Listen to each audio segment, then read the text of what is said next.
काकासाहेबांच्या नटसम्राट या गाजलेल्या नाटकातील स्वागत सादर करण्यासाठी मी बोलवतोय राजेंद्र भालेराव यांना.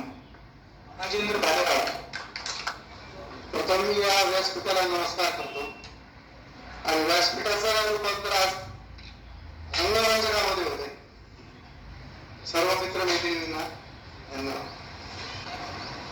To be or not to be, to be or not to be, जगावं की मरावं हा एकच सवाल आहे.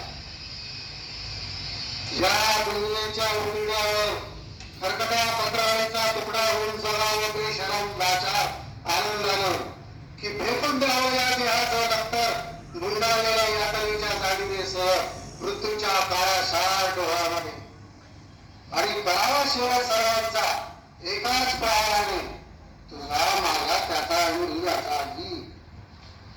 मृत्यूच्या महासर्पानं जीवनाला असा डंख मारावा की नंतर येणारा निद्रेला नसावा जागृतीचा किनारा कधीही.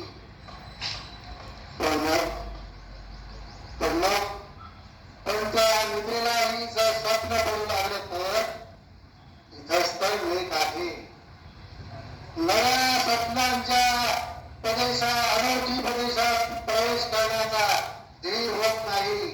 म्हणून आम्ही सहन करतो हेच मिळत आहे. पण सहन करतो प्रेताच्या निर्जीवपणानं अभिमानावर होणारे बलात्कार आणि अस्तित्वाच्या व्यवहारात असणाऱ्या सत्वाची विटंबना आणि पुन्हा उभे राहतो त्याच्या मानेनं आमच्याच मारेकऱ्याच्या घराशी.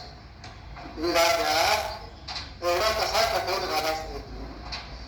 एका बाजूला ज्यांना आम्ही जन्म दिला ते आम्हाला विसरतात आणि दुसऱ्या बाजूला ज्याने आम्हाला जन्म दिला ते तूही आम्हाला विसरतोस. मग या विस्कटलेल्या हाडांचे साबळे घेऊन हे करुणा करा या खेळण्याने कुणाच्या दारावर डोकं हाताळायचं नाही. कुणाच्या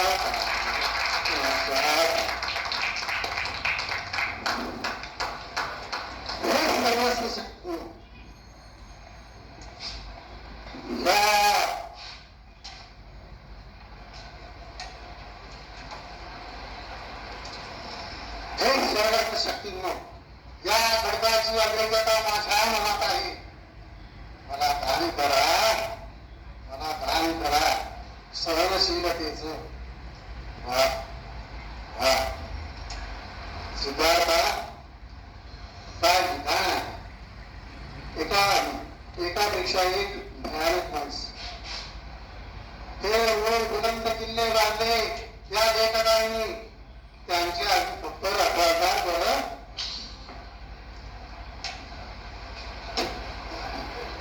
राम गणेश, श्रीपादराव, काकासाहेब, अण्णासाहेब, विजयराव, नानासाहेब एकापेक्षा एक भयानक माणसे. यांनी भरली ही पिशाच्या सारखी पात्र माझ्या देहामध्ये.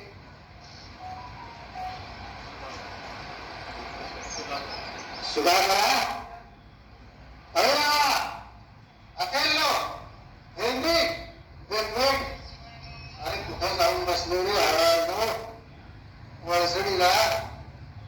हराम्यांनो तुमच्या तापी दुःखाला मी सजवलं आभाळावर मोठं केलं. आता माझं काय रे. माझंही दुःख तुमच्या इतकं असल आहे. सुद्धा होऊन काही चिरताय तरी कोणता योगीही वाढला. तुमच्या यातनेची उंची गाठायला मला अजून कोणता आपला माणसा राहिला राजू हो ते तरी सांगा.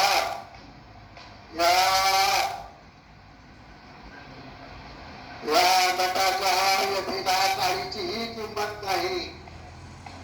या नटाच्या व्यथिता काळीचीही किंमत नाही. काळीचीही किंमत नाही.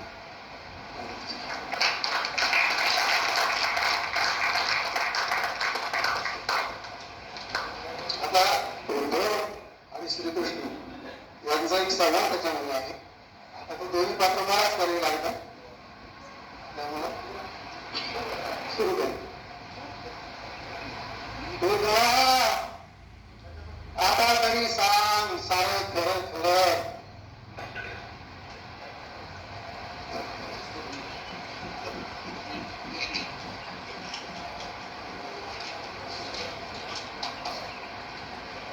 अरे मानवाचं जीवन आयुष्याची कोणी सोडवण्यात आणि झुंजण्यात जावं आणि या सर्व संघाला तू प्राक्तन म्हणून संपव हा असणारे न्याय. तू कर्माचा पुरस्कर्ता आहेस ना, मग आयुष्यभर मी माझ्या कर्माशी प्रामाणिक राहिलो त्याचं काय फळ दिलं हा श्रीकृष्णा. मी होतो सूर्यपुत्र, मी होतो ज्येष्ठ पुत्र पाठव, मी होतो या धरेवरचा सर्वश्रेष्ठ तानशूर. पण मग ती सततची उपेक्षा माझ्याच वाट्याला का संकृष्टा. कोणते मानवाच्या देहात येऊन मला तुझ्यासारख्या माणसांचे भोग प्रश्नांचे भोग मी भोगतोच आहे. यातून कुणाची सुटका नाही बरं. अरे मेड्या, तुमच्यासारखे माणसं या कर्मयात्री या माणसांचे दीपस्तंभ, तुमचं जीवन फक्त जगण्यासाठी या प्रकाशामध्ये आम्हाला आमच्या वाटासा हा जीवनाचा ते सोड असा कटुत्व जाणलेला कर्णा. उदार मनाने सर्वांना माफ कर. मलाही फार अन्यायाने वागलेले तुझ्याशी. तूच होता त्या घरीवरचा सर्वश्रेष्ठ महारथी. नाभा अमृताच्या सरी बसला. आता काय करू नये या क्षणांचं सारं आनंद धुऊन जाते. नाभा कोणते मला क्षमा कशी नको गोविंदा, अशी क्षमा मागू नकोस. माझे सर्व जीवनाचे भोग मला भोगून संपू नये. आणि आता कसली कटुता. या विश्वाचा करता माझा पिता साक्षात भास्कर मला मिळालेला. मी कृष्णा, मी आता प्रस्थान करतो आहे. प्रस्थान करतो, प्रस्थान करतो.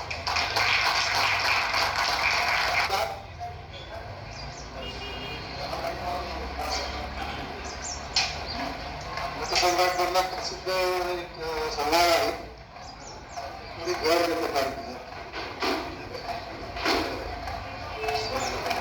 अरे कोणी घर देतं का रे? कोणी घर या तुफानाला कोणी घर देतं का? या तुफानाला कोणी घर देतं का रे? घर एक तुफान भिंती वाचून, छपरा वाचून, देवाच्या दैव वाचून, माणसाच्या माये वाचून जंगलामध्ये हिंडतोय. अरे कोणी घर देतं का रे? घर या तुफानाला कोणी घर देतं का? जिथून कोणी उठवणार नाही अशी जागा निघतोय. कोणी घर देतं का रे? घर. अरे बाबा कोणी घर देतं का रे? घर. समुद्रांच्या लाटावरती, वनव्याच्या जाळ्यावरती जे झुंजा घेऊन हे तुफान आता थकलंय रे. जळगे तुटके पंख बांधीत खुरडत खुरडत उडत आहे. या तुफानाला कोणी घर देतं का रे? घर. अर्ध अधिक तुटून गेले रे. या तुफानाला त्याचा तुफान बनास म्हटलाय रे. कोणी घर देतं का? घर. या तुफानाला राजवाडा महल नको, राजवाड्याचा सेट नको, हार नको, पदवी नको. हवे फक्त एक लहानस घर बसण्यासाठी, उठून बसण्यासाठी. आणि हवी एक आराम खुर्ची बसण्यासाठी. आणि बरोबर हवी एक तुळशी वृंदावन मागच्या अंगणावर आमच्या सरकारासाठी. सरकार सरकार कोणी घर देतं का? घर घर देतं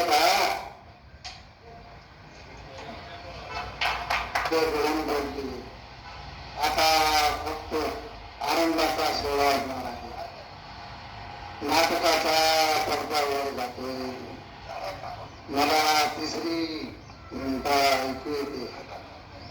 माझी मुलगी माझ्या अगोदर आगंतुकपणे अगोदरच स्टेजवर जाऊन बसते. बाबा बस का चला आता घरी. दोन मुला सारे मुलं थक आहे. दोन मुला कोणी तळात आठवावे म्हणून हा जोलियस सीझर कोणाची प्रार्थना करीत नाही आणि प्रार्थना केली म्हणून कोणाची क्षमाही मागत नाही. दोन मुला या बटाकणाऱ्या आकाशामध्ये आता अंधभक्त दिसेल. या आधुनिक माणसाच्या दुनियेमध्ये जोलियस सीझरनं हे यश तुम्ही आहे. जोलियस सीझर जो आपल्या घरी ठामपणे उभा तो मी आहे. मी आहे श्री जोलियस सीझर. मी आहे प्रतापराव. मी आहे अतुल्य सुधाकर आणि मी आहे अभिनय आणि मी आहे गजानन रामचंद्र बेलवलकर जो आपल्या घरी ठामपणे उभा आहे. नटसम्राट तो मी आहे. सारे नारेकरी सारे महापुरुष माझ्या या देहाच्या शामियानामध्ये राहायला आले. मारेकरांची सारे महापुरुष म्हणजे मारेकरांच्या कट्यारीला वाढ सारे मला घेरून आहे. साऱ्यांनी कटारी उपसल्या. पण आता मला पुढे जायचं. तू पुढे